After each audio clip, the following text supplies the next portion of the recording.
All welcome to LTX classes. ఇప్పుడు మన LTX classes వాళ్ళు యూపీఎస్సీ ఎవరైతే ప్రిపేర్ అవుతున్నారో వాళ్ళందరికీ కూడా మంచి ఆపర్చునిటీ అనేది తీసుకొని రావడం జరిగింది. అదే యూపీఎస్సీ ఇన్ఫైనిటీ ప్రోగ్రామ్ అనమాట. సో ఈ యొక్క పర్టికులర్ ప్రోగ్రాంలోని మీకు జిఎస్ ఫౌండేషన్ అనేది ప్రొవైడ్ చేస్తాం. దాంట్లోని both prelims and mains cover అవుతుంది. అలానే సీసాట్, అలానే ఎన్సీఆర్టీ ఫౌండేషన్, అలానే current affairs, prelims test series, mains answer writing, ఇవన్నీ కూడా మీకు యూపీఎస్సీ ఇన్ఫైనిటీ ప్రోగ్రాంలోనే వస్తుంది. అండ్ అది కూడా ఇంకొకటి ఏంటి అంటే మీకు లైఫ్ టైం వ్యాలిడిటీ తోటి వస్తుంది అనమాట. అంటే అర్థం ఏంటి, మీరు ఎగ్జామ్ క్లియర్ చేసేంత వరకు కూడా మీకు ఎల్టీఎక్స్ క్లాసెస్ తాలూకా సపోర్ట్ అనేది ఉంటుంది. అండ్ మీకు ఇక్కడ మన ఎల్టీఎక్స్ క్లాసెస్లో టీచింగ్ ఎలా ఉంటుంది అని మీరు తెలుసుకోవాలి అనుకున్నా మీకు ఫ్రీ డెమో అనేది కూడా ప్రొవైడ్ చేస్తాం. దాంట్లోనే మీ స్కెడ్యూల్స్ ఎవరు ఎలా చెప్తున్నారు ఏంటి అనేది మీకే అర్థమైపోతుంది. అండ్ ఆల్సో అన్బిలీవబుల్ కేర్, మీకు 24/7 కూడా మీకు ఎప్పుడు ఏ డౌట్స్ ఉన్నా సరే ఏదైనా సరే మీకు సపోర్టింగ్కి కూడా ఉంటామన్నమాట. అండ్ దీని రిలేటెడ్ మీకు ఏమైనా ఎంక్వైరీస్ కానీ ఉన్నట్లయితే యూ కెన్ కాల్ 7893899553. ఈ నెంబర్ కాల్ చేసి మీ డౌట్స్ అనేవి క్లియర్ చేసుకొని త్వరగా జాయిన్ అయ్యే ప్రయత్నం అనేది చేయండి. అండ్ ఇంకొక థింగ్ ఏంటి అంటే ఎల్టీఎక్స్ క్లాసెస్ వాళ్ళు మన ఎల్టీఎక్స్ క్లాసెస్ ఫౌండర్ సార్ అయినా సురేష్ సార్ యూపీఎస్సీ ఎవరైతే ప్రిపేర్ అవుతున్నారో వాళ్ళందరూ అంటే ఎవరైతే స్టార్ట్ చేయాలనుకుంటున్నారో యూపీఎస్సీ మనకి రైట్ పాత్ అయినా కాదా, నేను ఎలా ప్రిపేర్ అవ్వాలి, నా గోల్ని నేను ఎలా అచీవ్ చేయాలి అని మీరు ఆలోచిస్తున్నట్లయితే this is the right step. That UPSC mentorship అనేది అనమాట. డైరెక్ట్గా సురేష్ సరే మీకు కాంటాక్ట్ అవుతారు. పర్సనల్ 1-to-1 ఇంటరాక్షన్ అనేది కూడా ప్రొవైడ్ చేస్తారనమాట. అండ్ ఇది వచ్చేసరికి మీకు till you crack UPSC validity అనేది ఉంటుంది. సో మీకు కంప్లీట్ గైడెన్స్ అనేది సురేష్ సరే డైరెక్ట్గా ప్రొవైడ్ చేస్తారు. అండ్ దీని రిలేటెడ్ మీకు ఏమైనా ఎంక్వైరీస్ కానీ ఉన్నట్లయితే యూ కెన్ కాల్ 7893899553. ఈ నెంబర్ కాల్ చేసి మీ డౌట్స్ అనేవి క్లియర్ చేసుకొని త్వరగా జాయిన్ అయ్యే ప్రయత్నం అనేది చేయండి. So welcome to LTX classes. And ఈరోజు 18th April 2024 అండ్ ఈరోజు ద హిందూ అనాలిసిస్ అనేది కవర్ చేస్తుంది Shanti ma'am. Okay, so yes ఈరోజు ఫస్ట్ ఆర్టికల్ వచ్చేసరికి మనకి ఏంటి అంటే centre tweaks green credit programme norms to focus on restoration of ecosystem. So actually మనకి day by day election season అనేది స్టార్ట్ అవబోతుంది. అండ్ ఇంకా కంటిన్యూస్ అలాగా పేపర్ అంతా కూడా మీరు ఒకవేళ అబ్జర్వ్ చేసినట్లయితే అంతా పొలిటికల్ రిలేటెడ్ ఆర్టికల్సే ఉన్నాయి. BJP, Congress, India bloc etcetera etcetera. And వీళ్ళు అలా అన్నారు, వాళ్ళు ఇలా అన్నారు, రామ్ మందిర్ గురించి ఎట్సెట్రా. ఇవి అలా కంటిన్యూస్ అలానే అన్ని పేజెస్లోనే ఉన్నాయి. అందుకే నేను వీటిలోని మనకి యూపీఎస్సీకి ఏవైతే ఇంపార్టెంటో ఆ ఆర్టికల్స్ని నేను చూస్ చేసుకోవడం అనేది జరుగుతుంది. సో ఈ ప్రజెంట్ ఆర్టికల్, ఈ ఆర్టికల్ ఏదైతే ఉందో ఇది నేను ఆల్రెడీ ప్రీవియస్గా కవర్ చేశాను. బట్ దీంట్లో ఏంటంటే ఇంకొకసారి నేను ఈ ప్రోగ్రామ్ ఏంటి ఎట్సెట్రా అనేది స్టార్ట్ చేస్తాను. బట్ ఇది వచ్చేసరికి మనకి GS3 ఎన్వైర్న్మెంట్ టాపిక్లో మీకు ఇది ఇంపార్టెంట్ అనమాట. అయితే హోల్ అండ్ సోల్ దీని టాపిక్ ఏంటి అంటే ministry of environment, forest, climate change very recently ఒక ప్రోగ్రామ్ అనేది తీసుకొచ్చారు. అదే green credit programme. Okay, so అయితే బిఫోర్ దాట్ మనకి గ్లోబల్ వార్మింగ్ అనేది అవుతుంది. గ్లోబల్ వార్మింగ్ అంటే అర్థం ఏంటి, టెంపరేచర్స్ అనేవి year on year day by day increase అయిపోతూనే ఉన్నాయి. అవి రెడ్యూస్ చేయాలి అంటే ఫస్ట్ ఆఫ్ ఆల్ ఏ ఎమిషన్స్ని రెడ్యూస్ చేయాలి, కార్బన్ డైఆక్సైడ్ ఎమిషన్స్ ఏవైతే ఉన్నాయో అవి రెడ్యూస్ చేయడంతో పాటు ఇంకొకటి మనం ప్యారలల్గా చేయాల్సింది ఏంటి, ట్రీస్ అనేవి కూడా ఆర్ ఫారెస్ట్ అనేవి కూడా, ఫారెస్ట్ కవర్ అనేది కూడా ఇంక్రీజ్ చేయాలి. ఆటోమేటిక్గా అప్పుడు ఆక్సిజన్ ఇంక్రీజ్ అవుతుంది, కార్బన్ డైఆక్సైడ్ అనేది కూడా రెడ్యూస్ అవుతుంది. ఈ బోత్ స్టెప్స్ అనేవి తీసుకోవాలి. అయితే వీటి కోసం అని చెప్పేసి ఈ ఎమిషన్స్ రిడక్షన్ కానీ ఇండియా ఒక ప్లెడ్జ్ అనేది తీసుకోవడం జరిగింది.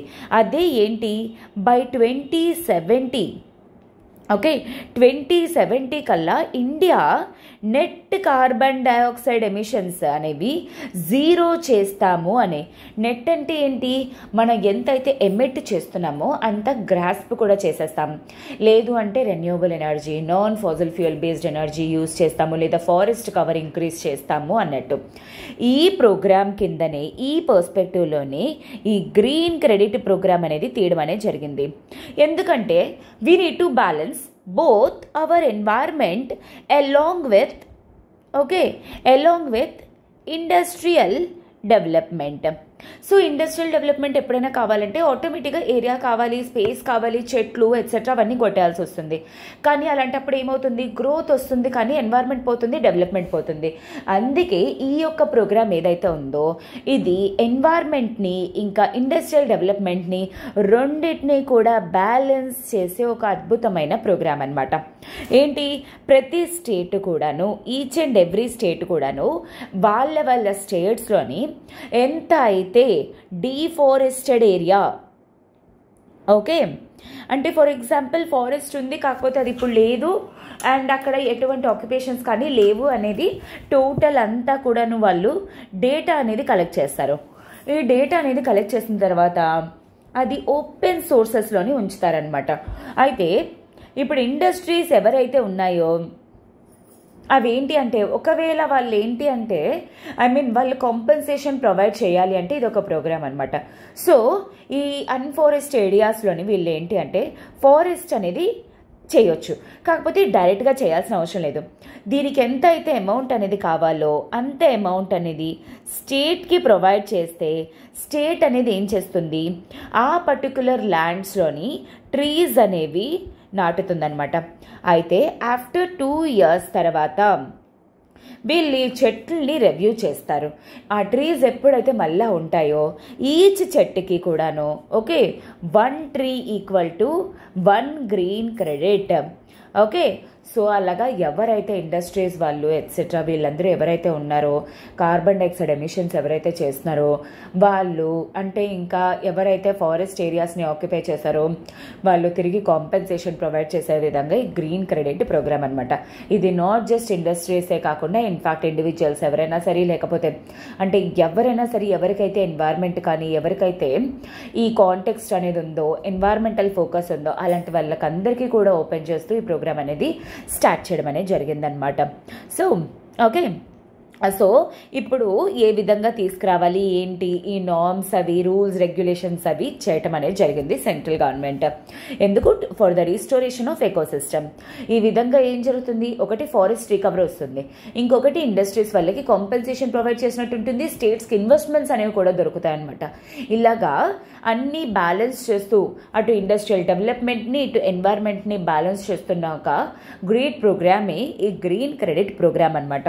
సో యాక్చువల్లీ రీసెంట్గా 13 స్టేట్స్ అనేవి యాక్చువల్లీ వాళ్ళ 387 land parcels of degraded forest land ఏదైతే ఉందో దాన్ని ఓపెన్ డేటాలోకి పెట్టారనమాట.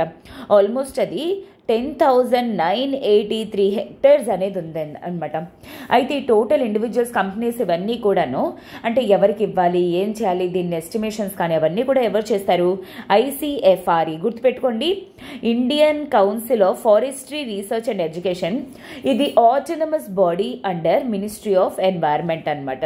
ఓకేనా, so that is what. And ఈ విధంగా వాళ్ళ తాలూకా కార్పొరేట్ సోషల్ రెస్పాన్సిబిలిటీ ఏదైతే ఉందో దాన్ని కూడా ఫుల్ఫిల్ చేసే అవకాశం అనేది ఉపయోగిస్తున్నారు. సో దట్ ఎన్వైర్న్మెంట్ మొత్తాన్ని కూడా రీస్టోర్ చేసే విధంగా ఇది ఒక ప్రోగ్రామ్ అనమాట. ఓకేనా, so I hope this is very much clear for you and this is what about this green credit programme.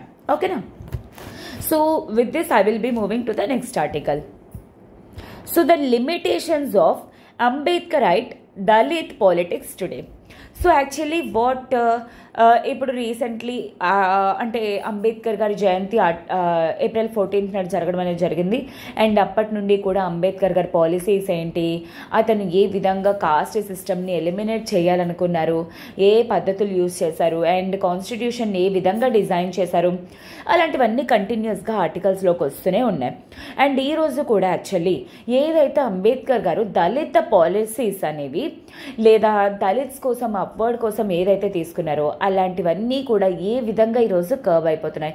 ఎందుకంటే we're again today we're witnessing again Hindutva things, Hindutva politics and all అనమాట. So ఇదిగోండి నేను ఇక్కడ చెప్తుంది కాదు, this is all written by this author, the challenge of Hindutva hegemony. So present ఏం జరుగుతుంది, April అంతా కూడాను అంబేద్కర్ బర్త్ యానివర్సరీ తాలూకా సెలబ్రేషన్స్ అనేవి అండ్ టోటల్ నేషనల్ రిచువల్ అయిపోయిందనమాట. అయితే దీనివల్ల మనకి ఏం తెలుస్తుంది, this only showcases that a vibrant and robust Dalit mass అనేది స్టిల్ ఈ రోజుకి కూడా ఉంది అని చెప్పేసి. అండ్ అలానే however such a display of national Dalit unity around B R Ambedkar iconography is unavailable in the political sphere. Even though normal సొసైటీలో ఇలాంటివి చూస్తున్నా సరే, ఈరోజు ప్రజెంట్ పాలిటిక్స్ ఏదైతే ఉందో ఆ పాలిటిక్స్లోని ఇలాంటి ఒక యూనిటీ అనేది మనకి కనపడటం లేదు. ఇన్స్టెడ్ ఇక్కడంతా కూడా ఏంటి, making Dalit political parties a passive and relegated force. In fact దళిత్స్ని కానీ దళిత్ పాలిటిక్స్ని కానీ ఎలా యూజ్ చేసుకుంటున్నారంటే ప్రజల్ని అపీస్ చేయడానికి ట్రై చేస్తున్నారు తప్ప యూనిటీ అనేది మాత్రం కనిపించటం లేదు. అండ్ అంబేద్కర్ గారు a robust arrival of subaltern social groups, mainly the Dalit Bahujan mass as the prime claimant of the state power and visualised his political party the Republican Party of India. అది అంటే అప్పుడు అనుకున్నారనమాట, సో ఇది దళితుల కోసం అని చెప్పేసి, దళితులకి వాళ్ళకి ఏంటి అంటే వాళ్ళని ఎంపవర్ చేసేందుకు గాను అండ్ గ్రేటర్ సోషల్ అలియన్స్ అనేది ఆదివాసీస్ అంటే ట్రైబల్ ఏరియాస్లో ఉన్న వాళ్ళకి అనమాట, పూర్ వర్కింగ్ క్లాసెస్ వాళ్ళకి కానీ ల్యాండ్లెస్ అగ్రేరియన్ లేబర్స్ కానీ వీళ్ళందరికీ కూడా స్ట్రెంగ్త్ అనేది ప్రొవైడ్ చేసేందుకు against to the Brahminical order, feudal and Brahminical. In fact వీళ్ళు చాలా వరకు కూడా ఎక్స్ప్లాయిటేటివ్ అంటే ఏంటి, వాళ్ళు ఎదగడం కోసం అని చెప్పేసి మనుషుల్ని ఎక్స్ప్లాయిటేషన్ చేసే కమ్యూనిటీని ఈ ఫ్యూడల్ అండ్ బ్రాహ్మణికల్ కమ్యూనిటీ అని చెప్పేసి అంటున్నారనమాట. అయితే పోస్ట్ అంబేద్కర్ పీరియడ్లో ఏం జరుగుతుంది, the major task of Dalit politics వచ్చేసరికి ఏంటి అంటే has been to follow Ambedkar legacy and establish Dalit Bahujan as the key transformative force in democratic institutions. But however a cursory examination of contemporary Ambedkarite Dalit politics would showcase that it has disintegrated into segments and lacks a visionary leadership.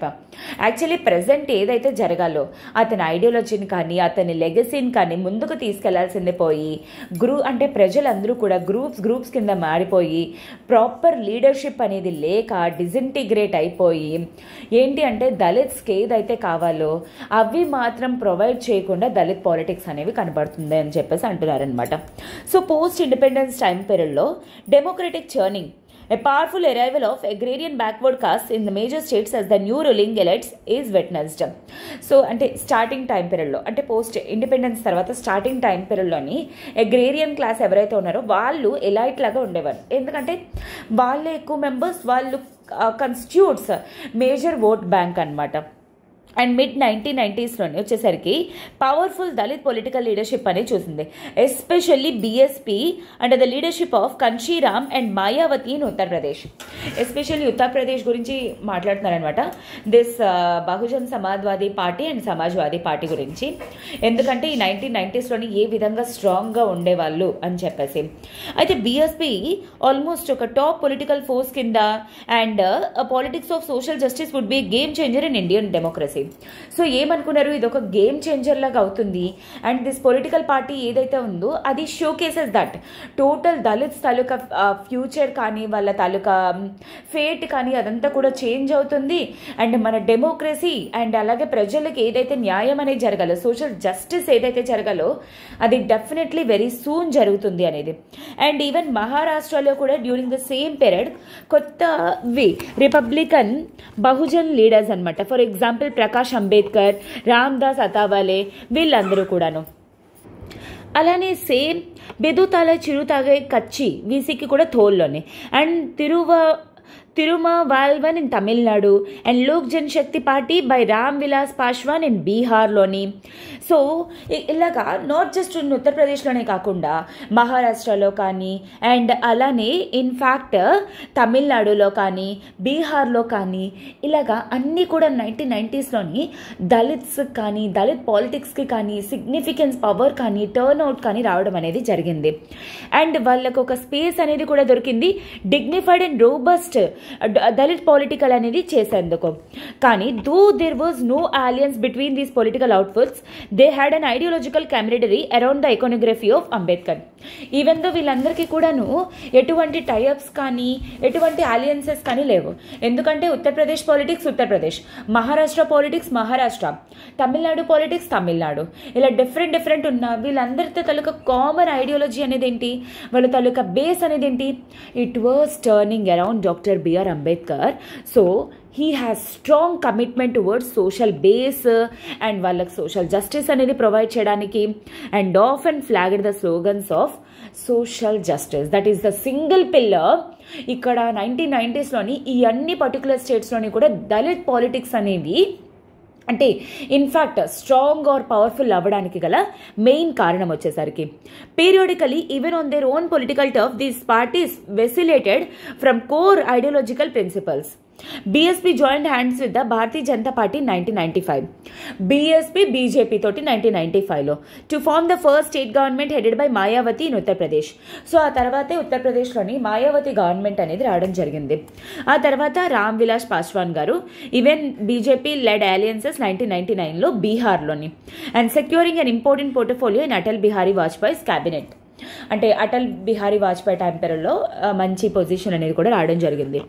Even మహారాష్ట్రలో కూడా ఏంటి అంటే radical ideas Dalit moment నుండి electoral alliances 2011లో. అంటే వీళ్ళందరూ ఏంటి, వాళ్ళకి ఏదైతే పార్టీ స్టార్ట్ చేస్తున్నప్పుడు కానీ పార్టీ ఐడియాలజీ ఏదైతే ఉందో అదంతా వదిలేసి కేవలం వాళ్ళ పొలిటికల్ పార్టీస్ అనేవి ఫామ్ అవ్వడం కోసం అని చెప్పేసి వాళ్ళు అలయన్సెస్ అనేవి పెట్టుకొని గవర్నమెంట్స్ ఫార్మ్ అయ్యి వాళ్ళ కోర్ ఐడియాలజీ ఏదైతే ఉందో దానికి వాళ్ళు డిస్టెన్స్ అయిపోవడం అనేది జరిగింది. Only a few among the Dalit parties such as VCK, Prakash Ambedkar political outfits కానీ retain a consistent anti BJP position. కొంతమంది మాత్రమే ఈరోజు యాంటీ బీజేపీ పొజిషన్ అనేది ఉంచుతున్నారనమాట. అయితే the aggressive ascendance of the BJP as a powerful mobiliser of Dalit Bahujan groups under the Hindutva umbrella has been met with little challenge by the Dalit parties. So actually వీళ్ళ తాలూకా alliances అనేది వీళ్ళకి ఎటువంటి ప్రాబ్లం అనేది రాలేదన్నమాట. These parties lack strategic interventions, innovative slogans and capable leadership.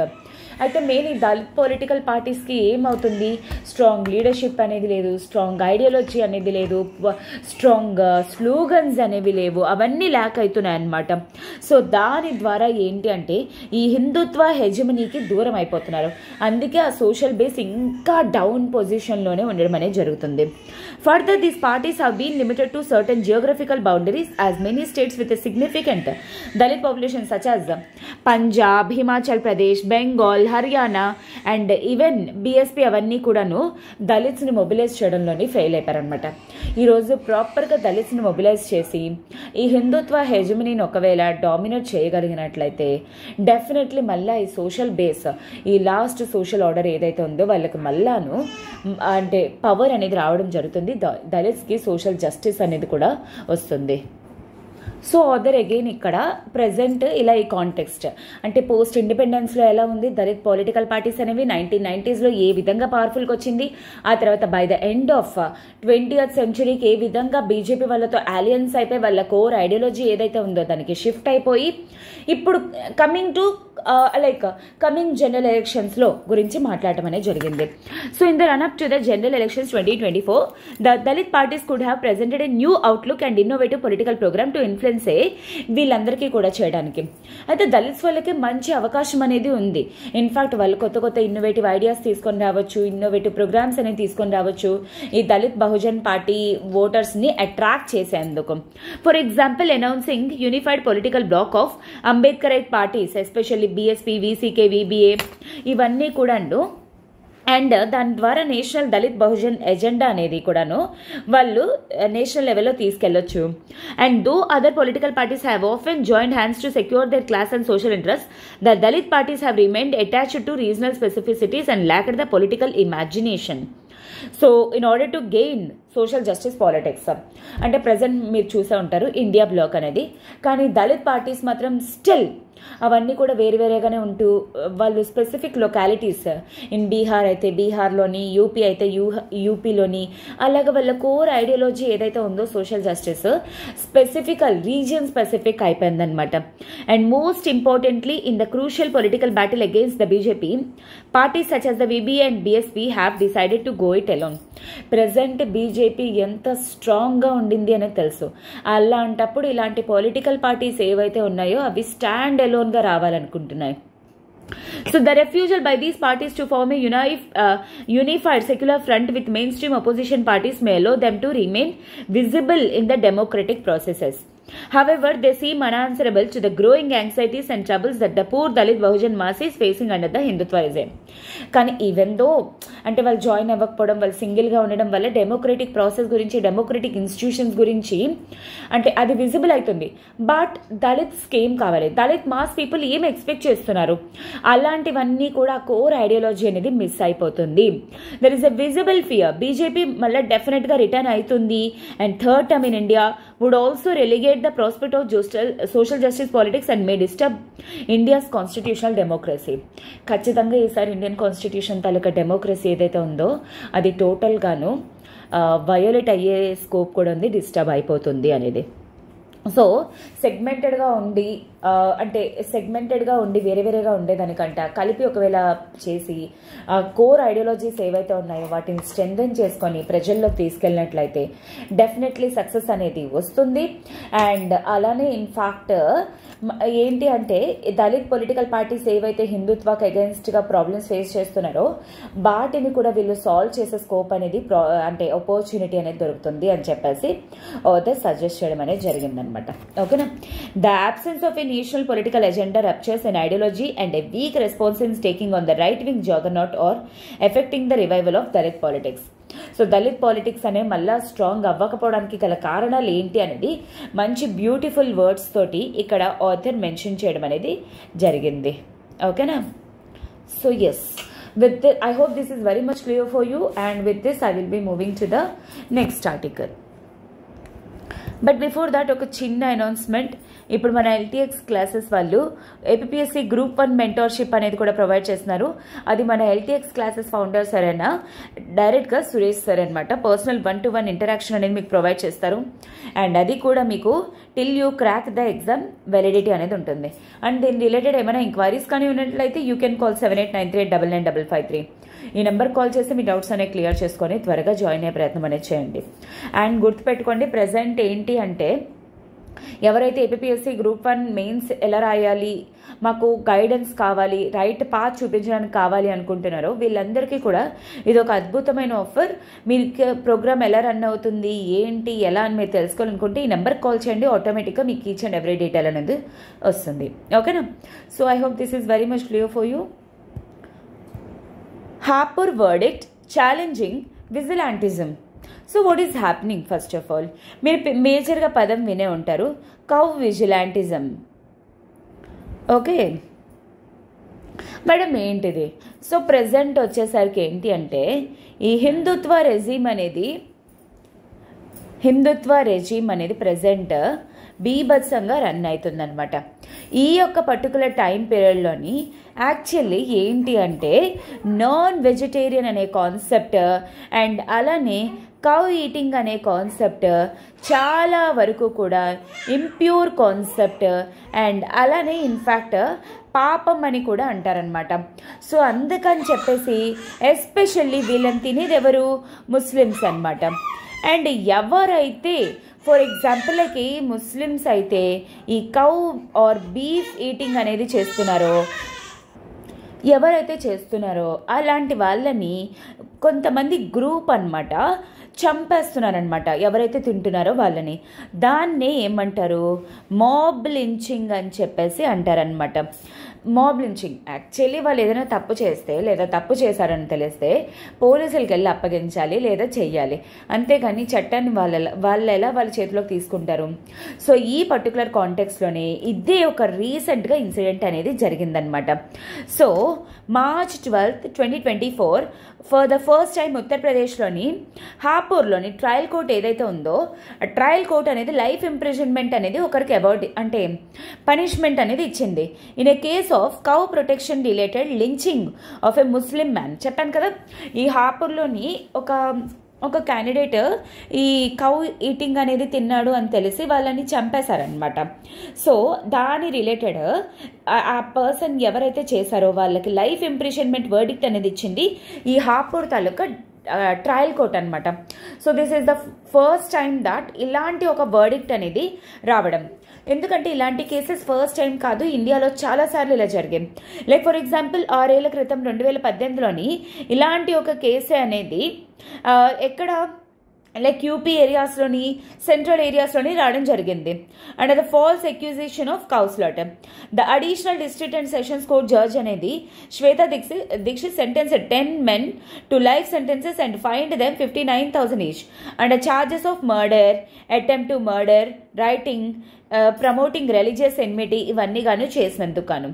But the conviction in this case is significant because while illegal vigilante crimes or coalitionary projects between state and non-state actors, the price paid is solely by the non-state actors.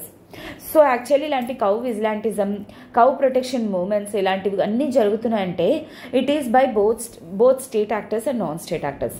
కానీ ఒకవేళ అది reverse కానీ అయితే దానికి price మాత్రం ఎవరు pay చేస్తున్నారు?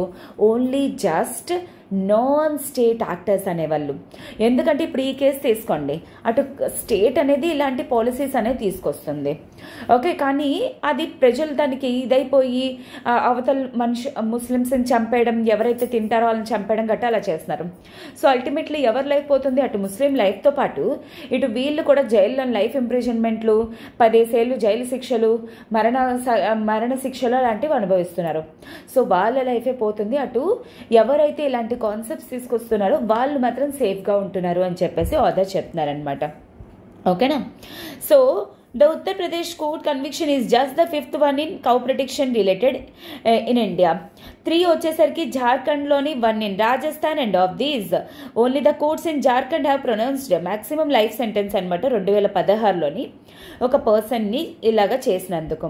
So even though ఇది చాలా రేర్ కేసు అయిన ద జడ్జ్మెంట్ ఇన్ హాపూర్ వచ్చేసరికి 3 పొలిటికల్ కారణాల వల్ల చాలా చాలా ఇంపార్టెంట్ ఈ వర్డిక్ట్ అనేది. ఫస్ట్ వచ్చేసరికి ఏంటి అంటే the conviction of the 10 men is also a conviction in principle that based down on the actions of the state. In fact అక్కడ వాళ్ళ 10 మందికి జైలు శిక్ష చేశారు అంటే it is not just to those 10 people but it is to the states actions. State చేసే పనులకు అగెయిన్స్ట్గా ఇది verdict అని చెప్పేసి అనుకోవచ్చు అనమాట. And the order censures the police for fabricating the first information report. In fact పోలీసులు ఏంటంటే ఫస్ట్ ఇన్ఫర్మేషన్ రిపోర్ట్ ఏదైతే ఫైల్ చేశారో వాళ్ళకి అగెయిన్స్ట్గా అరవడం అనేది కూడా జరిగిందనమాట.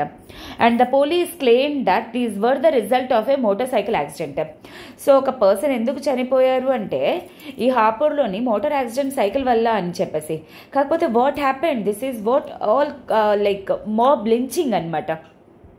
అండ్ అలానే ద జడ్జ్మెంట్ వచ్చేసరికి ఏంటి అంటే పోలీస్ తాలూకా ఇంటెంట్ని కూడా, అంటే ఏంటి, పోలీసుల తాలూకా సపోర్ట్ అనేది లేకుండానే, పోలీసుల తాలూకా ఇంటెన్షన్ అనేది లేకుండానే ఇంత ఇలా జరిగిపోతున్నాయా అని చెప్పేసి.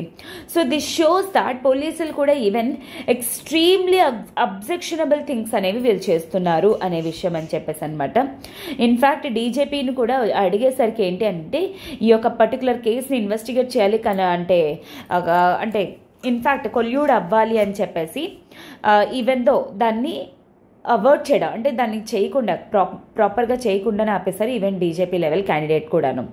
In this way Hapur court వచ్చేసరికి lays bare the collaboration the police in the violence. So this shows that court వాళ్ళు ఎటువంటి విధంగా ఏ విధంగా కూడా వీళ్ళతో టైఅప్ అవ్వలేదు, వీళ్ళతో అలయన్స్ అనేది అవ్వలేదు అనేది. సెకండ్ వచ్చేసరికి the police made attempts at misdirecting the investigation initially. స్టార్టింగ్లోని ఇన్వెస్టిగేషన్ని టోటల్గాను అంటే తప్పుదోవ పట్టించాలని చెప్పేసి అనుకున్నారనమాట. బట్ స్టిల్ ఏంటి అంటే లైక్ కోర్ట్ అనేది ప్రాపర్ ఎవిడెన్సెస్ తోటి ప్రాపర్ వర్డిక్ట్ అనేది ఇవ్వడం అనేది జరిగింది. అండ్ థర్డ్ వచ్చేసరికి the conviction must not be seen as a dent in the state's sanction or such anti Muslim violence. Instead it brings to the fore how the state delegates illegal polishing to the vigilantes. So ఏ విధంగా state అనేది illegal విజిలాంటిజం చేయాలి అని స్టేటే సూచిస్తుంది ప్రజలకు అనేది ఈ యొక్క విషయం ద్వారా క్లియర్గా అర్థమవుతుంది అని చెప్పేసి. As seen in several cases of anti-minority violence, while police complicity enables crime investigation against Muslims, the convictions had no material impact on the state. So ఇలా ఎలా తెలుస్తుందంటే చాలా వరకు కూడాను ఏం జరుగుతుంది, ఎక్కడైనా ఏదైనా ఇన్సిడెంట్ జరిగింది అంటే ఫస్ట్ ఎవరి మీద అనుమానాలు వస్తున్నాయి, ముస్లిమ్స్ మీద. బట్ ఫైనల్లీ కేసు అనేది చూసేసరికి మాత్రం వాళ్ళ మీద ఎటువంటి కన్విక్షన్ అనేది కూడా లేదు. So the police can be both deeply entwined in the making of the violence as well as being comfortable distance from its punitive consequences. So ఏం జరుగుతుంది తర్వాత ఏమవుతుంది అనేది తెలియకుండానే, అవగాహన లేకుండానే పోలీస్ వాళ్ళు ఇలా చేస్తున్నారు అనేది. అండ్ అలానే ఆథర్ డైరెక్ట్గా చెప్తున్నారు, it is like state induced lynching, అంటే స్టేటే ప్రజలకి సహకారం అనేది చేస్తుంది ఈ మాబ్ లించింగ్కి ఎట్సెట్రా అని చెప్పేసి. The Hapur conviction that impose the maximum punishment on the culprits can be a big win for justice. In fact ఇలా ఎవరైతే ఫేస్ చేస్తున్నారో ప్రాబ్లమ్స్ అనేవి వాళ్ళకు ఒక పెద్ద జస్టిస్ అని చెప్పుకోవచ్చు అండ్ మంచి వర్డిక్ట్ అని కూడా చెప్పుకోవచ్చు. However it is also reminder that state crimes continue to be sustained while the non state actors are often them are disposed of. State actors అనేది అంటే స్టేట్స్ ఎవరైతే చేస్తారో వాళ్ళు సేఫ్గా ఉంటున్నారు. నాన్ స్టేట్ యాక్టర్స్ లైక్ ఇలాంటి ప్రజలు ఎవరైతే ఉన్నారో వీళ్ళు దెబ్బైపోతున్నారు అనమాట. ఓకేనా. So that is what actually author is talking about in this article. ఓకేనా. I hope this is very much clear for you and I suggest you to read this particular article. ఎందుకంటే దీంట్లో కొన్ని స్టేట్మెంట్స్ అవి ఉన్నాయి చాలా చాలా important which I literally highlighted those. ఓకేనా. So class అయిపోయిన తర్వాత ఈ ఆర్టికల్ని లెటర్ టు లెటర్ చదవడానికి ట్రై చేయండి, మీ ఓన్ వర్డ్స్లో రాయడానికి కూడా ప్రయత్నం అనేది చేయండి. ఓకేనా. So I hope this is very much clear for you. I will be moving to the next article. So ఇప్పుడు మన ఎల్టీఎక్స్ క్లాసెస్ వాళ్ళు ఏపీఎస్సి గ్రూప్ 2 మెయిన్స్ కోసం ఒక మంచి ప్రోగ్రామ్ అనేది తీసుకొని రావడం జరిగింది. So very recently APSC group 2 prelims తాలూకా రిజల్ట్ అనేది రిలీజ్ అయింది అండ్ ఇప్పుడు మెయిన్స్ కోసం ఎవరైతే సీరియస్గా ప్రిపేర్ అవుతున్నారో మీకు అందరికీ కూడా ఒక అద్భుతమైన ఆఫర్. మన ఎల్టీఎక్స్ క్లాసెస్లోని Indian economy, polity, SNT, AP economy, AP history classes అనేవి అవైలబుల్గా ఉన్నాయన్నమాట. ఇవన్నీ కూడా మీకు కేవలం 5,000 రూపీస్కే ప్రొవైడ్ చేస్తున్నారు, just at the rate of 5,000 life time validity. And దీని రిలేటెడ్ మీకు ఏమైనా ఎంక్వైరీస్ కానీ ఉన్నట్లయితే యూ కెన్ కాల్ 7893899553. ఈ నెంబర్ కాల్ చేసి మీ డౌట్స్ అనేవి క్లియర్ చేసుకొని త్వరగా జాయిన్ అయ్యే ప్రయత్నం అనేది చేయండి. ఓకేనా. So yes, last article for today. Indian economy projected to grow 6.5% in 2024 UNCTAD.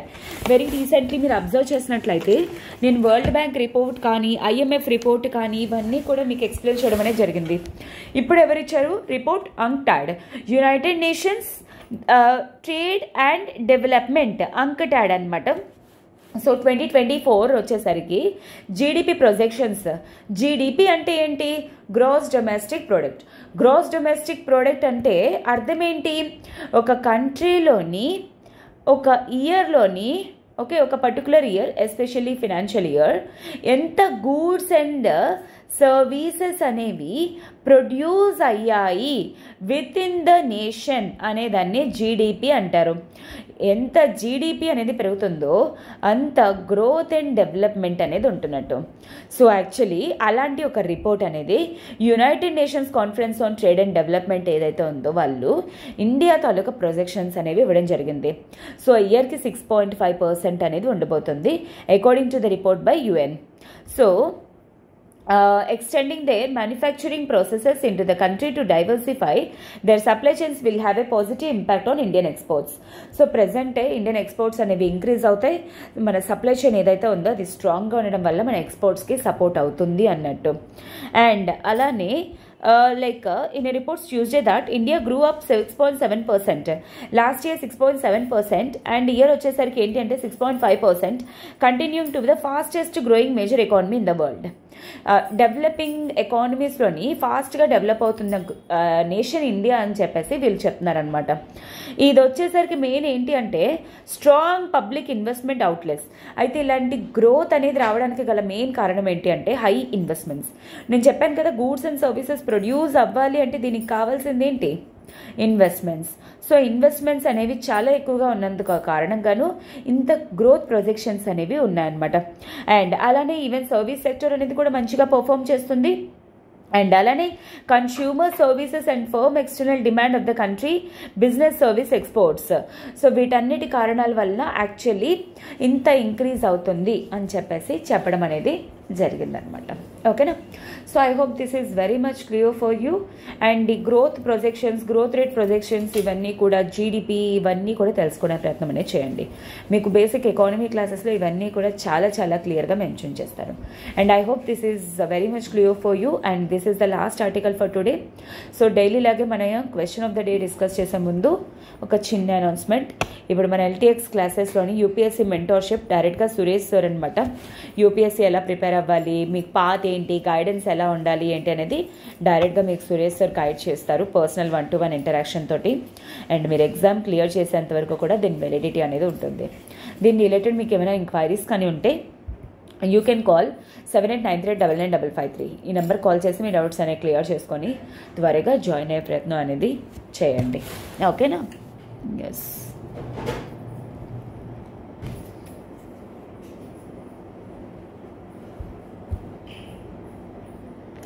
Green credit program recently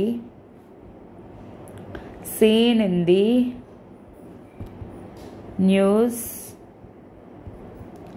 is under the control of option A, Ministry of Environment, Forest, Climate Change, B, Ministry of Rural Development, C, Ministry of Finance, D, A and C. So with this I will end up this session here for today. మీకు రోజు class అర్థమైనట్లయితే కింద comment బాక్స్లో మీ answer అనేది mention చేయండి. And అలాగనే present వచ్చేసరికి cow విజిలాంటిజం గురించి మీ opinions అనేవి కూడా కింద కామెంట్ బాక్స్లో నాకు మెన్షన్ చేయడానికి ట్రై చేయండి. ఓకేనా? So with this I will end up this session here for today. And tomorrow we shall meet again with some more beautiful articles. Till then have a good day students. All the best. Take care.